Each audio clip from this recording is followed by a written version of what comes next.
కూడి వచ్చిన మీ అందరికి వందనాలు. చెప్పండి, అందరు గట్టిగా ఒకసారి వెళ్ళి చెప్పండి. ఒక శ్రేష్టమైన ఉన్నతమైనటువంటి వాక్య భాగాన్ని దినమందు మనం విందాము. జ్యోతుల వలె కనబడుచున్నారు. ఫిలిప్పీయులకు రాసినటువంటి పత్రిక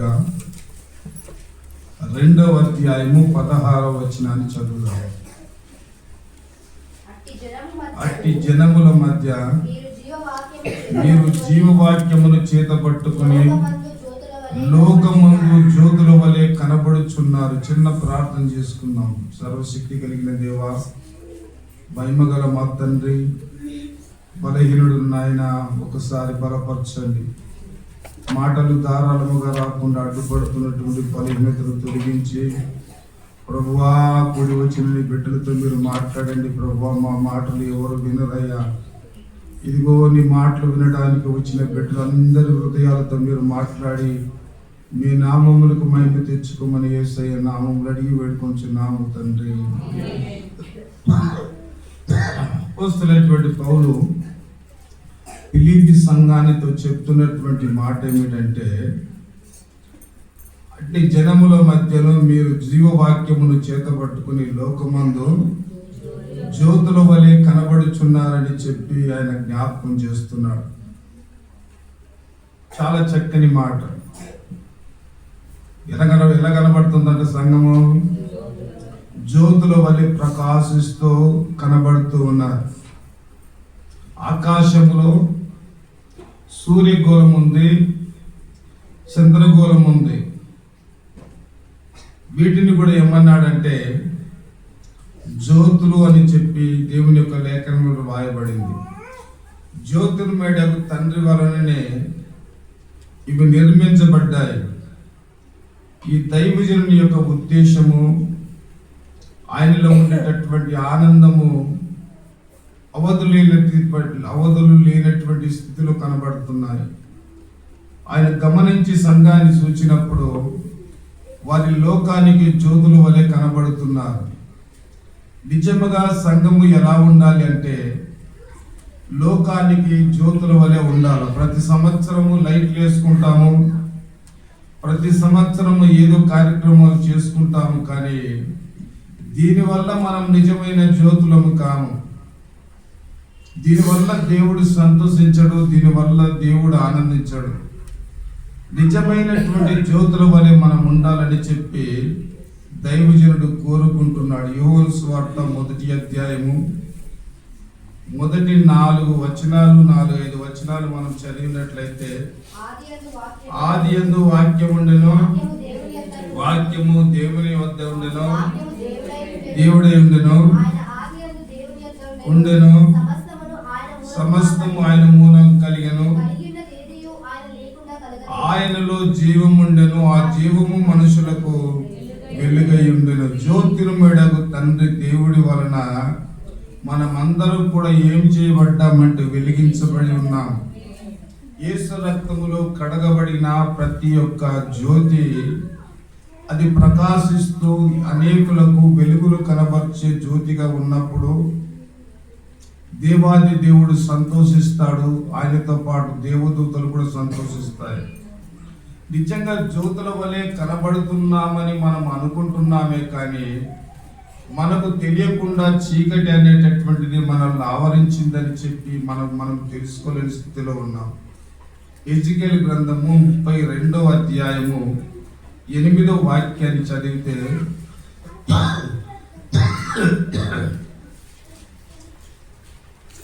ఎజికేలు గ్రంథము 32వ అధ్యాయము 8వ వాక్యము,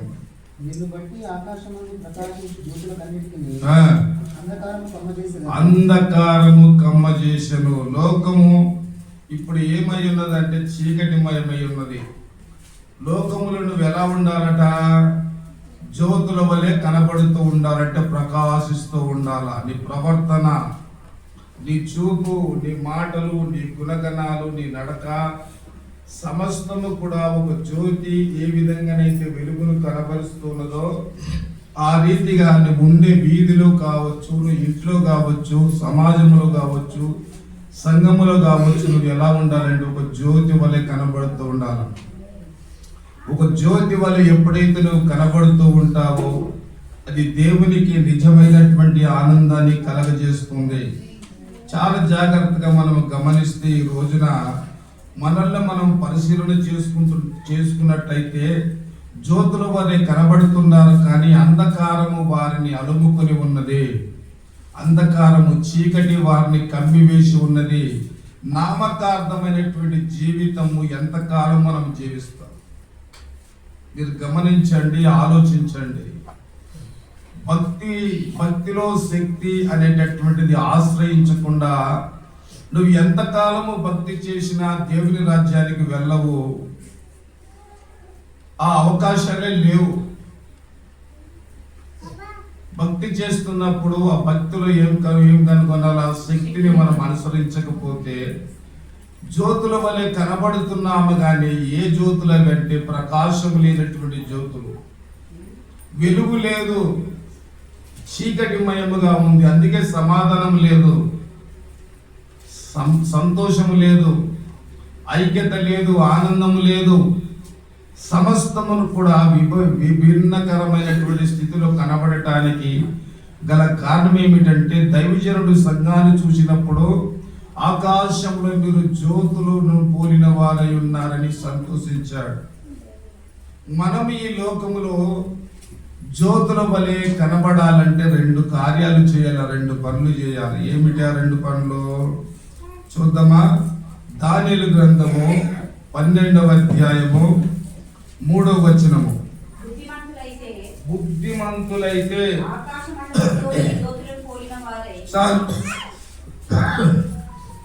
మనం ఏమై ఉండాలట?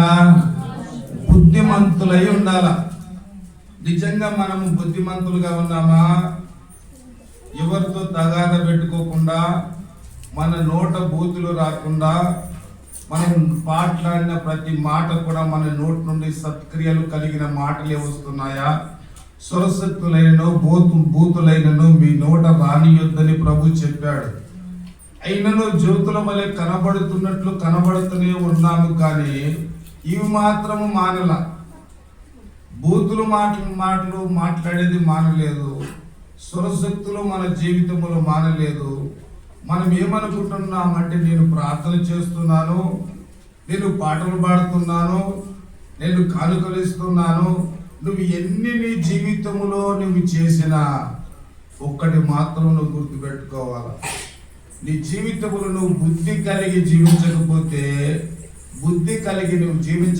నీ జీవితంలో నువ్వు దేవుని రాజ్యానికి వెళ్ళలేవు. నువ్వు బుద్ధి కలిగి ఉండాలా. దానియేలు ఎలా ఉన్నాడంటే బుద్ధిమంతుడుగా ఉన్నాడు. కాబట్టి ఆ దేశంలో ఎలా ఉన్నాడు ఆయన? బబులోను దేశంలో ఒక జ్యోతి ఏ విధంగా ప్రకాశిస్తూ ఉందో ఆ రీతిగా ఆయన ప్రకాశించేవాడుగా ఉన్నాడు. 1 కొరింథీయులకు రాసిన పత్రిక 12వ అధ్యాయము 7వ వచనాన్ని చదువుదాం. ఇక్కడ పరిశుద్ధాత్ముడు ఈ అధ్యాయములో మనకు కనబడుతున్నటువంటి వరములలో 9 వరాలు ఉన్నాయి.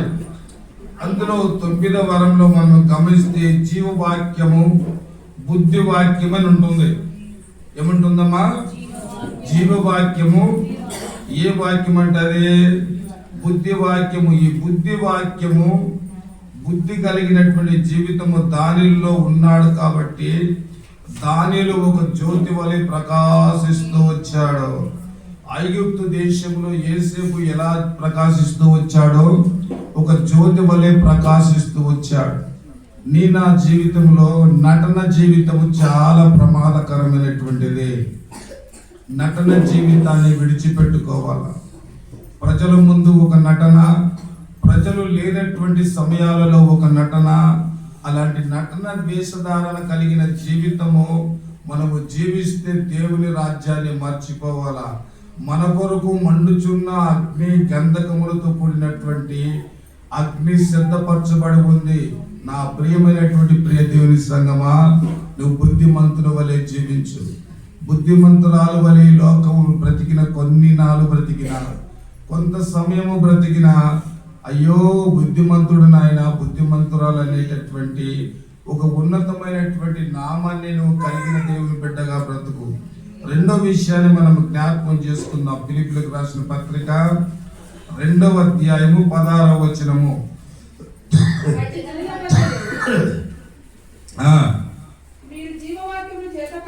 చాలు. ఏ వాక్యం పట్టుకోవాలంట? నిన్న చూడండి, క్యారల్స్ వచ్చిండ్రు కానీ ఒక్కరి దగ్గర బైబిల్ లేదు. నిన్న అసలు క్యారల్స్ తిరిగామే కానీ సంతోషం లేదు. ఏదో తిరిగామంటే తిరిగాం, ఒక్కరు పెద్దోళ్ళు లేరు, ప్రేమ లేదు, ఐక్యత లేదు. సంఘ కార్యక్రమాల పట్ల మనలో ఉండే ప్రాచీన స్వభావం చనిపోలేదు ఇంకా. అది బ్రతికున్నంత కాలము దేవుడి సంతోషపడడు. మనము లోకములో ఉన్నంత కాలం మనమే సంతోషపడి మనం కార్యక్రమాలు చేసుకోవాలి తప్ప, మనం చేసే ఏ కార్యానికైనా ఎవరు సంతోషపడాలా?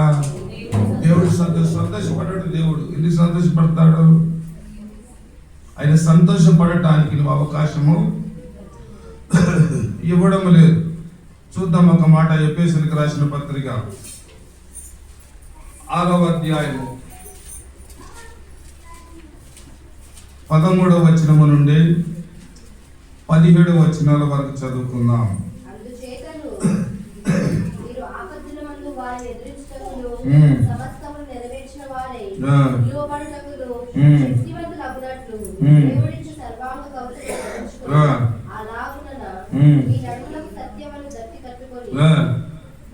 చదువుమా.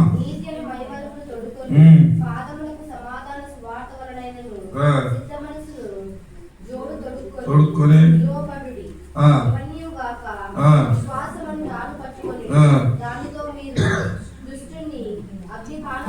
దేవుని వాక్యమును ఖడ్గమును మనము ధరించుకున్న వారముగా ఉండాలా. ఏముండాలా మన దగ్గర?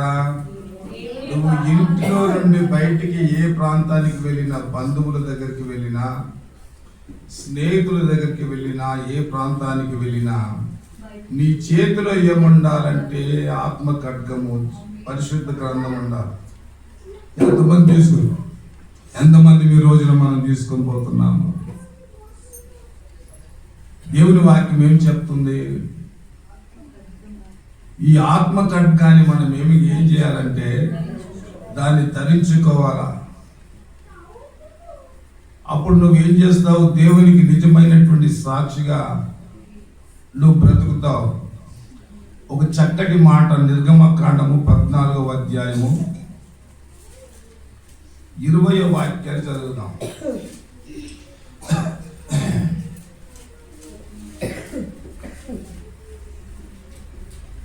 అది ఐగుప్తీయుల సేనకు ఇశ్రాయేలు సేనకు నడుమ ప్రవేశించెను. మేఘము కనుక వారికి చీకటి కలిగెను. గాని ఎవరికి?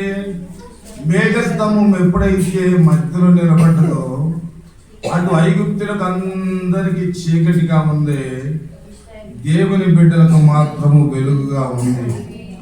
దేవుడు ఆకాశంలో 2 జ్యోతులను చేయుటకు ఆయన ఉద్దేశం ఏమిటి? పగటిలో ఒక జ్యోతి వెలుగుతుంది, రాత్రిలో ఒక జ్యోతి వెలుగుతూ ఉంది. 136వ కీర్తన 7వ వాక్యాన్ని చదువుదాం. ఇశ్రాయేలీయులు ఆశ పెట్టుకొనుము. ఆయన గొప్ప జ్యోతులను నిర్మించినవాడు, ఆయన కృప నిరంతరం ఉంది.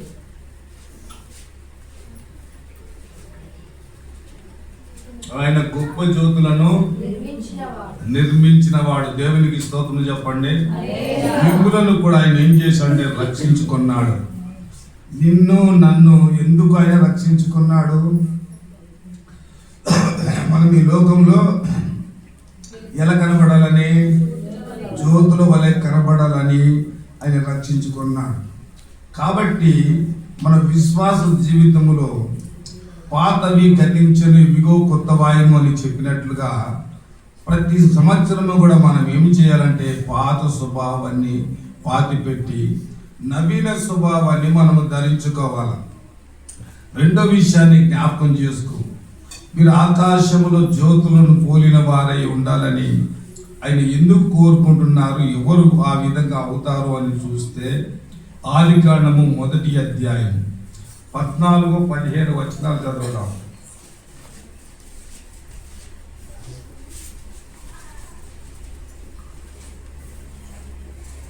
ఆదికాండము 1వ అధ్యాయము. దేవుడు పగటిని రాత్రిని వేరుపరిచినట్లు ఆకాశ విశాలమందు జ్యోతులు కలుగునుగా కానీ పరిగెను. చాలు. ఇతరులకు వెలుగివ్వడానికి దేవుడు నిన్నేం చేశాడంటే ఏర్పరచుకున్నాడు. ఏం చేయడానికి? నీ ద్వారా ఒక ఆత్మ రక్షణలోనికి నడిపించబడటానికి. మనల్ని మనం ప్రశ్న వేసుకుందాం. సంవత్సరం అంతా కూడా దేవుని మందిరానికి వచ్చాము. ఈ సంవత్సరం కూడా దేవుని మందిరంలోనే ఉంటున్నాం. ఈ సంవత్సరములో ఎంతమందికి దేవుని యొక్క సువార్తను ప్రకటించాము? ఎంతమందిని దేవుని యొక్క సన్నిధికి నడిపించాము? ఒకసారి పరిశీలన చేసుకోవాలా. ప్రతి సంవత్సరం నువ్వే బట్టలు కొనుక్కుంటున్నావు, నువ్వే ఇంటిని శుభ్రపరచుకుంటున్నావు, నువ్వే తింటున్నావు, నువ్వే త్రాగుతున్నావు, నువ్వే ఆనందిస్తున్నావు. దీనిలో నీ జీవితంలో నీకు వచ్చేటటువంటి ఆనందం ఏమిటి? దేవుడు దీనిని కోరుకోలేదు. ఎన్నో ఆత్మలు నశించి నిత్య నరకానికి సిద్ధపరచబడి కనుమరుగైపోతున్నారు. ఒక క్షణములో కనుమరుగైపోతున్నారు. అలాంటి తరుణములో జీవవాక్యమును చేత పట్టుకుని వారికి ఏం చెప్పాలా? సువార్త చెప్పి, నీ సాక్ష్యము చెప్పి, ఒక్క ఆత్మనైనా దేవుడు సంతోషిస్తాడు. ఎన్నో విందులు వినోదాలు చేసి మన స్నేహితులను, బంధువులను, రక్త సంబంధికులను పిలిపించుకొని ఎంత సంబరపడిపోతామో, ఎంత ఆనందిస్తామో. దానికంటే కూడా మిగులు ఆనందము పరలోకములో దేవుడు ఆనందిస్తాడు. ఎప్పుడు ఒక్క ఆత్మను కనుక దేవుని సన్నిధికి నువ్వు నడిపించినట్లయితే పరలోకములో దేవుని యొక్క దూతల సైతము ఆనందిస్తారు. దేవునికి స్తోత్రం చెప్పండి గట్టిగా. సూర్యుడు ఉదయించుకుంటూ ఏమవుతుంది? ఒక రోజు లోకమంతా కూడా చీకటి అయిపోతుంది. అందుకే మత్తయి సువార్త 5వ అధ్యాయము 14, 15, 16 వచనాల్లో మనం చూసినట్లయితే తర్వాత చదువు. మీరు లోకమునకు వెలుగై ఉన్నారు. ఏమంటున్నాడమ్మా? మీరు లోకమునకు వెలుగై ఉన్నారు. చీకటి అయి ఉన్నారని ఎప్పుడైనా చెప్పాడా? మీరు లోకములో వెలుగై ఉన్నప్పుడు మీరు ఎంతమందిని వెలిగించారు? ఇంట్లో వెలుగుగా ఉన్నావా? నువ్వు ఉండే వీధిలో నువ్వు వెలుగుగా ఉన్నావా? ఆ వెలుగులోనికి ఎంతమంది నడిపించబడుతున్నారు? నిన్ను బట్టి, నీ ప్రార్థన జీవితాన్ని బట్టి, నీ ప్రవర్తనను బట్టి, నీ మాటలను బట్టి ఎంతమంది దేవుని సన్నిధికి నడిపించబడుతున్నారు? ఒకసారి పరిశీలన చేసుకో. నువ్వు లోకములకు వెలుగై ఉన్నావు. 2వ సమూయేలు గ్రంథము 21వ అధ్యాయము 17వ వచనములో తీయొద్దు కానీ దావీదు ఎలా ఉన్నాడంటే ఇశ్రాయేలుకు దీపమై ఉన్నాడు. ఆయన పరిపాలన చేసినంత కాలము ప్రజలు అన్నారయ్యా, మీరు మాకు దీపమై ఉన్నారు. ఈ రోజున నిన్ను చూసిన ప్రతి ఒక్కరు కూడా ఏమన్నారా? చెప్పండి మా. దీపమై ఉన్నారు. ఎవరు?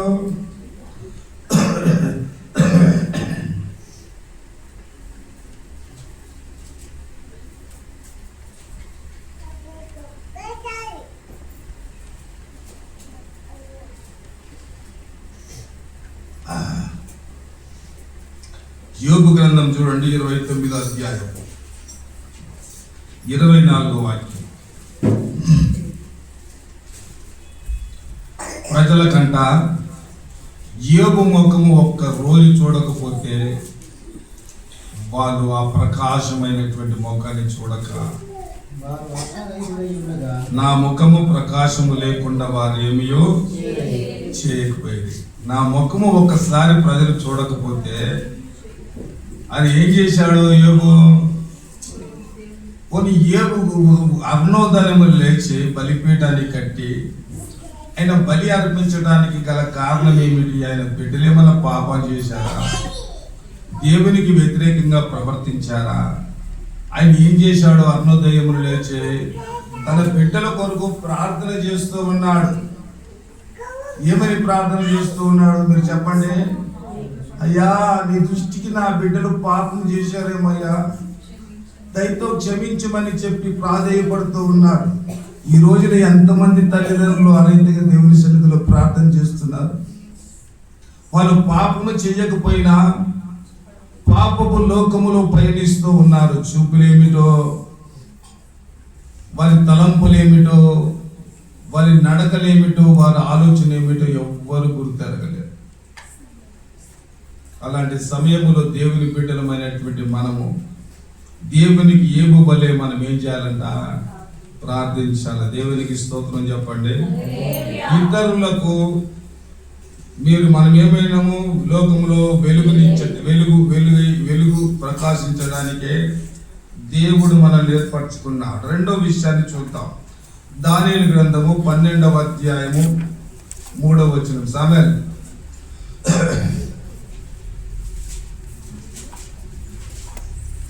దానియేలు గ్రంథము 12వ అధ్యాయము 3వ వచనం చదువునాను. బుద్ధిమంతులైతే ఆ, ఆకాశమండలంలోని జ్యోతులను కూడిన వారై ఆ, ప్రకాశించెదరు. ఆ, నీతి మార్గమును అనుసరించి నడుచుకున్నట్లు ఆ. ఎవరు అనేకులను ఆ మాట నోట్ చేసుకోండి అందరు బైబిల్లో. నీతిని అనుసరించి నీతి మార్గములు అనేకులను ఎవరైతే దేవుని సన్నిధికి త్రిప్పుదురో వారు నక్షత్రములు ఎలా ఉంటారట? ఎంత ఆశ్చర్యమైనటువంటి కార్యమో చూడండి. మనము దేవుని యొక్క సన్నిధానానికి అనేకులను తెప్పకపోతే మనము పడినటువంటి ప్రయాసం అంతా కూడా వ్యర్థమైంది. ఈ కడవరి దినాలు దేవుని యొక్క రాకడ సమీపంగా ఉంది. ఎప్పుడేమి జరుగుతుందో మనకు తెలియదు. దేవుని బిడ్డ, ఒకసారి నీ విశ్వాస జీవితాన్ని పరిశీలించు. యాలకూలమైనటువంటి స్థితిలో నామకార్థంగా బ్రతకగాకు. ఎంతకాలము నిలివించని స్థితిలో ఉంటావు. ఉంటే వెచ్చగా ఉండు, లేకుంటే చల్లగానైనా ఉండు, లేకుంటే ఆయన నోటి నుండి నేను ఉమ్మి వేస్తాడు. అనేకులను ఎవరైతే ఆయన తట్టు తిప్పుదురో వారు ఆకాశములో జ్యోతులను పోలిన వారై ఉంటారు. నా ప్రియమైనటువంటి దేవుని సంగమా, ఒక్క దీపము అనేక దీపాలను వెలిగిస్తుంది. మరి అనేక దీపాలు ఎన్ని దీపాలు వెలిగియాలా? ఏదో వాక్యాన్ని వింటున్నాము, వెళ్ళిపోతున్నాము తప్ప ఆ వాక్యము మన జీవితంలో మనం అనుభవించుకోవడం లేదు. బయటికి వెళ్ళి ముసలము ముచ్చట్లు పెట్టుకోవడం తప్ప, వాళ్ళ గురించి వీళ్ళ గురించి మాట్లాడుకోము తప్ప, ఇది తప్ప వేరే పని లేదు మనకు.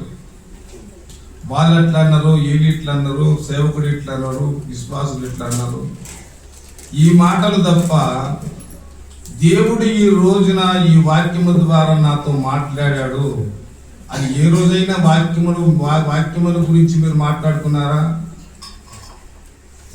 వాక్యాన్ని గురించి ఏ రోజైనా మీరు పరిశీలన చేశారా? ఎవరైతే దేవుని వైపుకు అనేకులను తిప్పుతారో వారు ఆకాశములో జ్యోతులను పోలిన వారై ఉంటారు. యోహాను సువార్త 4వ అధ్యాయము 28, 29, 30 వచనాలలో మనకు సమరయ స్త్రీ కనబడుతుంది. అందరు నా వైపు చూడండి. ఆమె చరిత్ర ఘనహీనమైనదే. ఆమె ఎవరు కూడా ఆమెను ప్రేమించిన వారు లేరు. ఆమె చరిత్రను మనం వింటే ఆమె ఒక పతితనే అయినా దేవుని తెలుసుకొని గ్రామమునకు వెళ్ళి పాపపు కుండను విడిచిపెట్టి ఆ గ్రామం అంతటి కూడా సువార్త ప్రకటించి గ్రామస్తులందరినీ దేవుని మార్గానికి తిప్పింది. దేవుని స్తోత్రం చెప్పండి. ఆ విశ్వాసము, ఆ పట్టుదల, ఆ సహనము, ఆ నమ్మకము నీ జీవితంలో ఎప్పుడైనా నువ్వు కలిగి ఉన్నావా?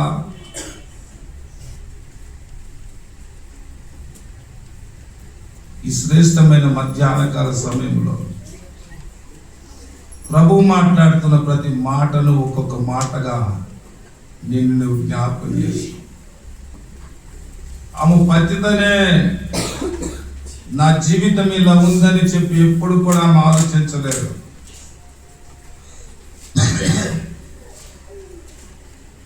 ఒక మాట చూడండి, యెహోవాను ఎందుకు పెట్టాడు?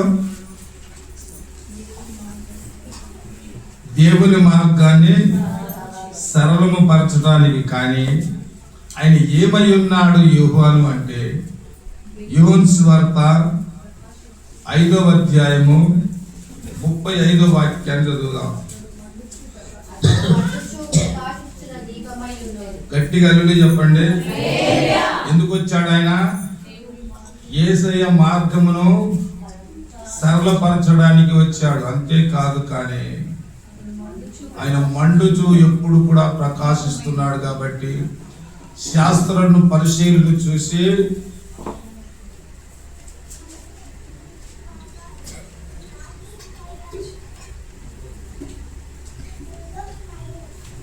ఆయన ఏమన్నాడంటే, సర్ప సంతానమా అన్నాడు. సర్ప సంతానం అంటే ఏంటి? పాము పిల్లలారా, శాస్త్రుల్ని పరిశీలుని సద్దుకైలను ఆయన ఈ విధంగా సంబోధిస్తూ వచ్చాడు. ఆయన మండుచు ప్రకాశిస్తున్నటువంటి దీపమై ఉన్నాడు. మన బ్రతుకులను మార్చడానికి వచ్చాడు. మన స్థితిగతులను మార్చడానికి, అనేకులకు మార్గము చూపించడానికి ఆయన ఈ లోకములోనికి వచ్చాడు. యేసయ్య ఎందుకు వచ్చాడమ్మా? మన పాపము నుండి, శాపము నుండి మనకు రక్షణ కలుగజేయడానికి ఆయన ఈ లోకానికి వచ్చాడు. కాబట్టి మన మాట కానీ, మన వస్త్రధారణ కానీ, మన ప్రవర్తన కానీ, మన మాదిరి కానీ అంతా కూడా ఎలా ఉండాలి అని అంటే దేవునికి మహిమకరంగా ఉండాలి. దేవునికి స్తోత్రం చెప్పండి గట్టిగా. ఇప్పుడు చెప్పండి, జ్యోతులను పోలిన వారు ఎవరు? ఇతరులకు మనం ఎలా ఉండాలంట?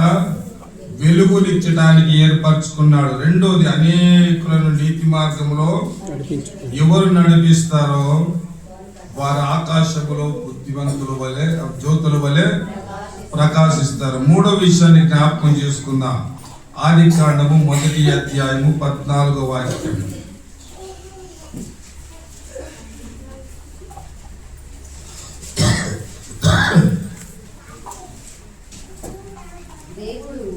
పగటిని రాత్రిని వేరుపరచినట్టు ఆకాశ విశాలమందు జ్యోతులు కలుగును గాక అనియు. చాలు. ఈ జ్యోతులు మనకి ఏం తెలియజేస్తున్నాయంటే, సూచనలను, కాలములను, దిన సంవత్సరములను మనకు తెలియజేస్తా ఉన్నాయి. ఈ సూర్యుడు, చంద్రుడు అనేటటువంటి జ్యోతులు లేకపోతే మనకు సూచనలు కానీ, కాలములు కానీ, దినములు కానీ, సంవత్సరాలు లేవు, ఋతువులు మనకు లేవు. కాబట్టి నీ జీవితంలో, నా జీవితంలో దేవుడు ఏం చేస్తున్నాడంటే, మనల్ని కాలములను, దినములను, సంవత్సరములను మనకు తెలుసుకోవడానికి పగలు ఒక జ్యోతి, రాత్రి ఒక జ్యోతిని దేవుడు ఏర్పరిచాడు. అపోస్తల కార్యము చూడండి, 14వ అధ్యాయము 15వ వచనము నుండి 17 వచనాల వరకు మనం చదివితే చాలా చక్కని మాట చెప్పాడు.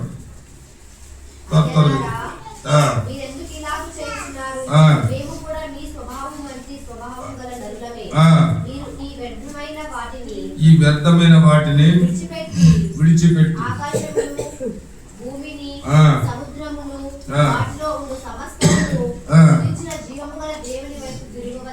ఏం చేస్తున్నారు? ఇక్కడ సువార్తను ప్రకటిస్తూ ఉన్నారు. భూమి ఆకాశములను సృజించినటువంటి సృష్టికర్త వైపు మీరు తిరగవలసినటువంటి కాలము ఆసన్నమైనదని చెప్పి జ్ఞాపకం చేస్తున్నాడు.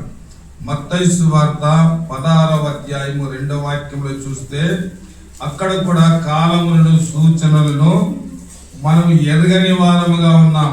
ఎలా ఉన్నామంట చెప్పండి, ఎలా ఉన్నామంట? గడియారాన్ని చూసుకుని ఏం చేస్తున్నాము? సమయము. ఇప్పుడు వాచులు కట్టుకునేటటువంటి వాళ్ళు చాలా తక్కువైపోయారు. ఎందుకు అయిపోయారు?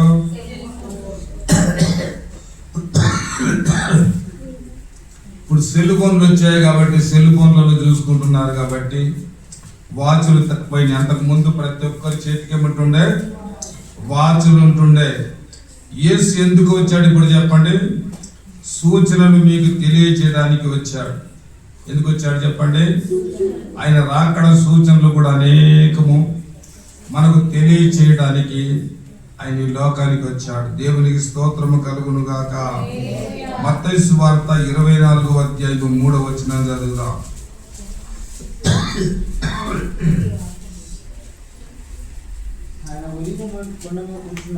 ఆయన ఒలివ కొండ మీదికి వచ్చినప్పుడు శిష్యులు ఆయన యుద్ధకు ఏకాంతముగా వచ్చి, ఇది ఎప్పుడు జరుగును? నీ రాకడకు ఈ యుగ సమాప్తికి సూచనలేవి మాతో చెప్పుమనగా. చూడండి, సూచనలు చెప్తా ఉన్నాడు. ఏమని చెప్తున్నాడు? ఎవడు మిమ్మల్ని మోసపరచకుండా చూసుకొనుడి. అనేకులు నా పేరిట వచ్చి ఏం చేస్తారట? ఇంకో ఎన్నో గారడీలు చేస్తారు. మనకు ఒక అలవాటు ఉంది. ఏ పాస్టర్ వచ్చినా మన గంగెద్దు మీద తల పెట్టి ప్రార్థన చేసుకోవాలి. మరి వచ్చిన వాడు ఏ ఆత్మ కలిగి ఉన్నాడు? ఏ ఆత్మ ద్వారా నడిపించబడుతున్నాడు? ఏ అనుభవం ఉంది? అతను నిజంగా సేవకుడా కాదా? అపవాది చేత పంపబడబడ్డా? వాడు ప్రార్థన చేస్తే వారి మీద ఉండేటటువంటి దరిద్రత శాపమంతా మనకు వస్తుందా అని మనము గ్రహించలేనటువంటి పరిస్థితిలో ఉంటున్నాం. ఎందుకు గ్రహింపు లేదు? వాక్య అవగాహన లేదు. ప్రతిరోజు కూడా వాక్యాన్ని మనం చదువుతూ ఉన్నప్పుడు ఇవన్నీ కూడా సూచనలు దేవుడు మనకు తెలియజేస్తాడు. కాబట్టి జ్యోతులను దేవుడు ఏం చేశాడంటే ఆయన నిర్మించను. 4వ విషయాన్ని జ్ఞాపకం చేసుకుంటే ఫిలిప్పీయులకు రాసిన పత్రిక 2వ అధ్యాయము 16వ వచనాన్ని చదువుదాం.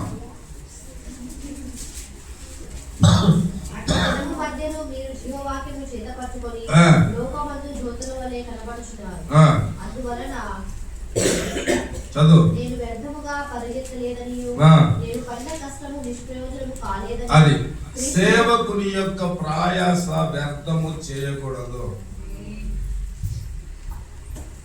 ఏం చేయకూడదట?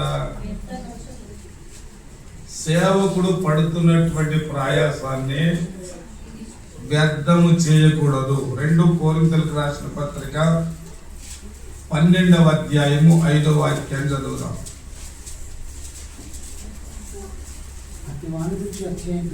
అట్టి వాణిని గురించి అతిశయింతును, నా విషయమైతేనే నా బలహీనత ఎందే కాక ఏ విధముగా నేను అతిశయింపను అంటున్నాడు. ఏ విధంగానైనా పర్వాలేదు, నాలో అతిశయమో లేదు అంటున్నాడు. కాబట్టి సంఘ విలువ, ఆత్మ విలువ అనేటటువంటిది మనకు తెలవాలి. 2 తెలవాలి. సంఘము అంటే సంఘము యొక్క విలువ ఏంటి? ఆత్మ అంటే ఆత్మ యొక్క విలువ ఏంటి? ఈ 2 మన జీవితంలో మనం తెలిస్తే నిజంగా మనం ఎలా ఉంటామంటే ఆకాశముల జ్యోతులను పోలిన వారై మనం ఉంటాం. అట్టి కృపా దేవుడు మనకు అనుగ్రహించును గాక. తలలు ఉంచి కళ్ళు మూసుకొని ప్రార్థన చేసుకుందాం. మన మధ్యలో మరియమ్మ గారు ప్రార్థన చేస్తారు.